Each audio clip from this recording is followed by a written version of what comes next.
जनादेश 2012। खुल गया किस्मत का पिटारा, हो गया हार जीत का फैसला। किसी को मिला ताज तो किसी को मिला वनवास। उत्तराखंड की आवाम का फैसला, जनादेश 2012।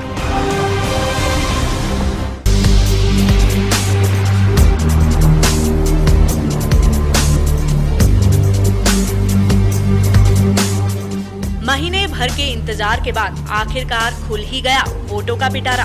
किसी के लिए सौगातें लेकर आया तो किसी को दे गया अगले 5 साल के लिए गम। उत्तराखंड की जनता का फैसला सबके सामने है और उसके फैसले ने दिखा दिया है कि वह कुछ भी कर सकती है। सबसे पहले शुरुआत करते हैं राजधानी देहरादून से, जहां से चलती है सूबे की सरकार। राजधानी में विधानसभा की 10 सीटें हैं, जिसमें 5 सीटें सत्ताधारी दल भाजपा के खाते में गई और 5 विपक्षी दल कांग्रेस के। हॉट सीट धर्मपुर से अपनी हैट्रिक पूरी की कांग्रेस के विधायक दिनेश अग्रवाल ने भाजपा के प्रकाश सुमन ध्यानी को धूल चटाई। अग्रवाल ने अपनी जीत को जनता की जीत करार दिया। मेरे क्षेत्र की प्रबुद्ध जनता और मेरे कार्यकर्ताओं की जीत है और इस जीत को मैं उन दोनों को समर्पित करूंगा। जितना क्लोज मुकाबला था, क्या आप मानते थे कि इतना क्लोज मुकाबला रहेगा?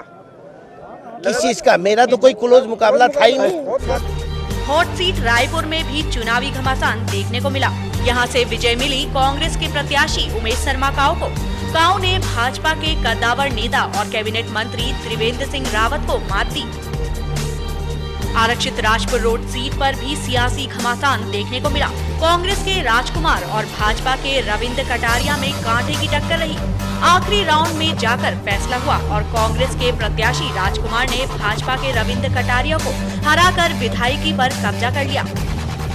देखिए, ये जीत मेरी जीत नहीं है, ये आम जनता की जीत हुई है, कांग्रेस पार्टी की जीत हुई है। मैं धन्यवाद देना चाहता हूँ माननीय सोनिया जी को, राहुल जी को और मनमोहन सिंह को, और धन्यवाद देना चाहता हूँ विजय बहुगुणा जी को, हरेक सिंह रावत जी को, और धन्यवाद देना चाहता हूँ यशपाल आर्य जी को। मैं ये कहना चाहता हूँ, ये आज जो विधानसभा में मेरे को पहुँचाया है, ये मेरी जीत नहीं है, ये जीत आम जनता की हुई है। आज से विधायक प्रत्येक व्यक्ति है, मैं व्यक्ति नहीं हूँ, प्रत्येक व्यक्ति विधायक है। मैं जितने भी भारतीय जनता पार्टी के टाइम के कार्य रुके हुए हैं, मैं उनको करने में सक्षम रहूंगा।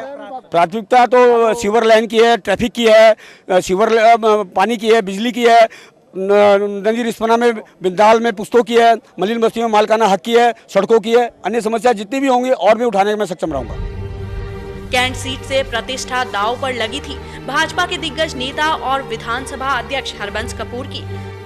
कपूर को कांग्रेस के प्रत्याशी देवेंद्र सेठी ने कड़ी टक्कर दी, लेकिन आखिरकार कैंट को अपना नाम करने में सफल हुए हरबंस कपूर और कांग्रेस प्रत्याशी देवेंद्र सेठी को हार का सामना करना पड़ा। सभी देहरादून वासियों को, शहर वासियों को मेरी हार्दिक शुभकामनाएं, बहुत बहुत बधाई। और कार्यकर्ताओं ने जिस मेहनत और लगन से काम किया है, उसके लिए उन्हें बहुत बहुत धन्यवाद, मैं उनका आभारी हूँ। हॉट सीट डोईवाला पर भी कांटे की टक्कर देखने को मिली। यहाँ से भाजपा के राष्ट्रीय उपाध्यक्ष और पूर्व मुख्यमंत्री डॉक्टर रमेश पोखरियाल निशंक की शाख दांव पर लगी थी। उसका सीधा मुकाबला कांग्रेस के हीरा सिंह बिष्ट से था। नजदीकी मुकाबले में निशंक हीरा सिंह बिष्ट को हराने में कामयाब रहे। मैं उत्तराखंड की जनता को बहुत धन्यवाद देना चाहता हूँ और उन्होंने जो सहयोग भारतीय जनता पार्टी को दिया है, उनके प्रति हम आभारी हैं। हम हमेशा कोशिश करेंगे कि उनकी अपेक्षाओं पर हम खरा उतरें। डोईवाला विधानसभा के लोगों को भी मुझे बहुत धन्यवाद देना है, हृदय की गहराई से आभार व्यक्त करना है। मेरी कोशिश होगी कि उसको मैं अच्छा करूं और एक अच्छे मॉडल। मसूरी सीट पर भी कड़ा मुकाबला देखने को मिला। यहाँ पहले राउंड से ही सीधा मुकाबला भाजपा के गणेश जोशी और कांग्रेसी प्रत्याशी जोत सिंह गुंसोला के बीच रहा। आखिरकार गणेश जोशी जोत सिंह गुंसोला को हराने में कामयाब रहे। मैं आपके चैनल के माध्यम से सबसे पहले तो अपने प्रदेश नेतृत्व का और केंद्र नेतृत्व का धन्यवाद करना, जिन्होंने मुझे टिकट दिया और मेरे पर विश्वास व्यक्त किया। और आज मैं मसूरी विधानसभा की जनता का आभार व्यक्त करता हूँ, धन्यवाद करता हूँ। जो विश्वास उन्होंने मेरे पर व्यक्त किया है, उसी विश्वास के साथ उनकी सेवा करूंगा और उन्हें कोई शिकायत नहीं होगी। किन मुद्दों पर जनता ने वोट किया, क्या लगता है आपको कि जो है? मैं जनता के बीच में अपनी सक्रियता, उनके सुख दुख का साथ और क्षेत्र में विकास के मुद्दों को लेकर मैं गया था और लोगों ने मुझे स्वीकारा है। इसके लिए जनता को मैं प्रणाम करता हूँ, नमन करता हूँ। ऋषिकेश सीट में मुख्य मुकाबला भाजपा प्रत्याशी प्रेमचंद अग्रवाल और निर्दलीय दीप शर्मा के बीच रहा। कांटे के मुकाबले में प्रेमचंद अग्रवाल जीत हासिल करने में कामयाब रहे। अपने उन तमाम कार्यकर्ताओं का जिन्होंने मुझे जिताने में अपनी अहम भूमिका निभाई, उनका मैं शुक्रगुजार हूं और भगवान का भी शुक्रगुजार हूं जिन्होंने मेरे पे बड़ी कृपा बनाए रखी। निश्चित रूप से मेरे उन कार्यों के प्रति लोगों ने मेरे पे मोहर लगाई। मेरी जनता जो मुझे शुरू से ही प्यार कर रही थी, उस जनता का मैं धन्यवाद करना चाहूँगा। और लगता है मुझे कि मेरी भारतीय जनता पार्टी के प्रति फिर जनता ने एक निष्ठा और एक आस्था व्यक्त की है। मैं जनता का धन्यवाद करना चाहूँगा। राजधानी की विकासनगर सीट पर भी मुख्य मुकाबला भाजपा और कांग्रेस के प्रत्याशियों के बीच ही रहा। कांग्रेस के दिग्गज नेता नवप्रभात ने भाजपा प्रत्याशी कुलदीप कुमार को हराकर जीत हासिल की।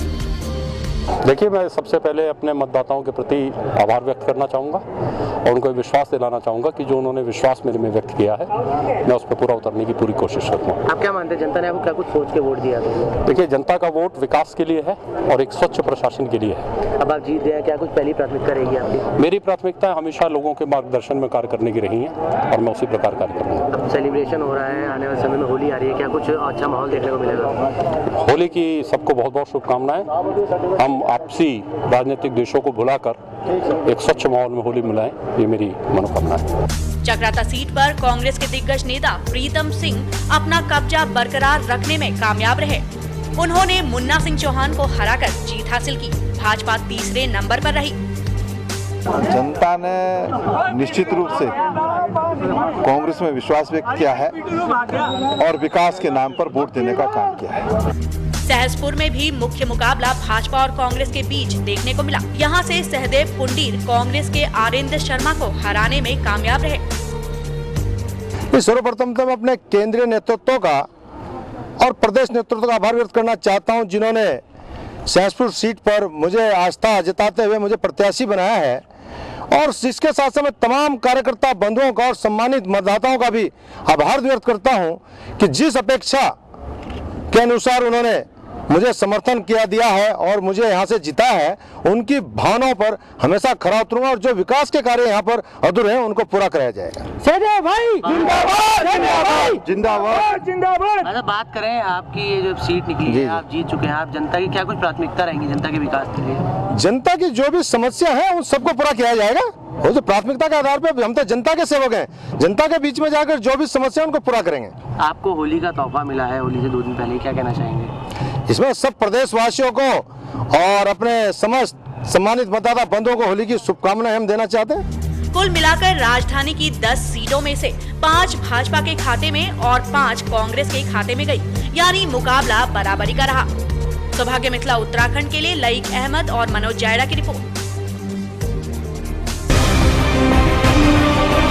जनादेश 2012। खुल गया किस्मत का पिटारा, हो गया हार जीत का फैसला।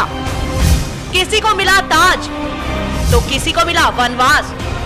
उत्तराखंड की आवाम का फैसला। जनादेश 2012।